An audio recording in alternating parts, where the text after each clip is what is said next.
Hoy voy a hablar de un autor muy importante del catálogo de historia del Fondo de Cultura Económica. Me refiero a Serge Grushinsky.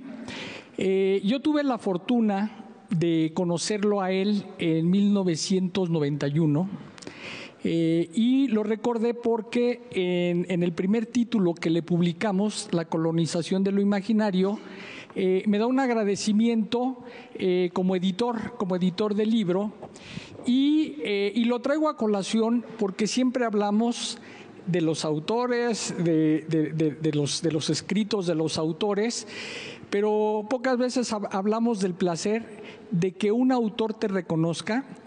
Y lo que más me gustó es que vi que esta es ya la 9ª edición de la colonización de lo imaginario y para mí es muy gratificante saber que algo que apostaste hace 35 años no solo se sigue reimprimiendo y lo sigue buscando la comunidad en las librerías, sino que da pie para una serie de libros que fueron sucesivamente publicando el Fondo de Cultura Económica de este gran historiador francés, Serge Grushinsky.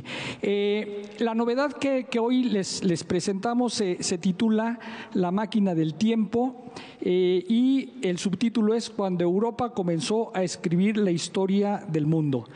¿Qué es la máquina del tiempo? La máquina del tiempo son las herramientas historiográficas que tienen aquellas personas, no necesariamente historiadores, porque ahora hablaré de los cronistas, que tienen para contarnos la historia de los pueblos.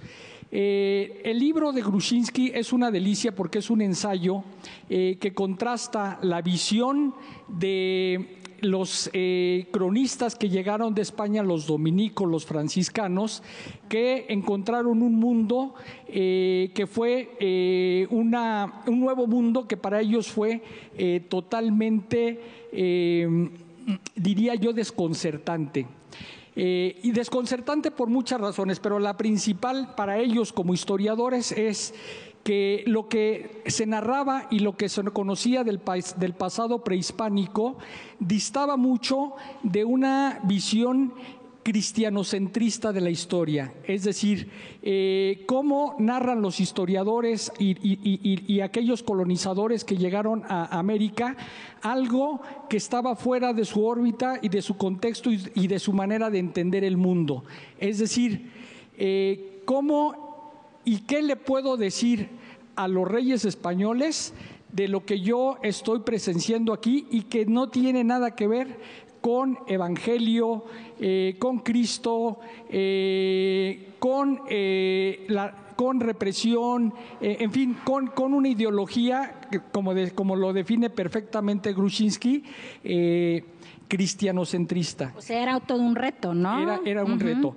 Y allí hay varias vertientes, pero me parece que la más atractiva y que es la que rescata Grushinsky es la visión de Motolinía, también de Cristóbal de las Casas y de Bernardino de Sahagún, porque esos tres cronistas fueron los pocos que pudieron comprender que había que narrar la historia de otra manera, que la máquina del tiempo europea, que era una máquina esencialmente destructora del pasado americano, del pasado amerindio, como en este caso los cronistas americanos se fueron a buscar a los tlacuilos, se fueron a buscar los códices, se fueron a escuchar la historia oral para reconstruir el pasado prehispánico.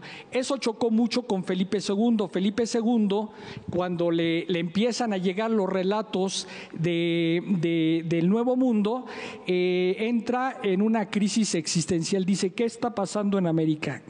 El demonio invadió no solo a los indios mexicanos que tienen idolatría, que son politeístas, sino que también ya están contaminando a nuestros propios cronistas y empieza una labor ya ahí de censura, porque estos testimonios, estos libros que hoy son nuestros libros de texto, fueron condenados pues no tanto al olvido, simplemente prohibieron su distribución.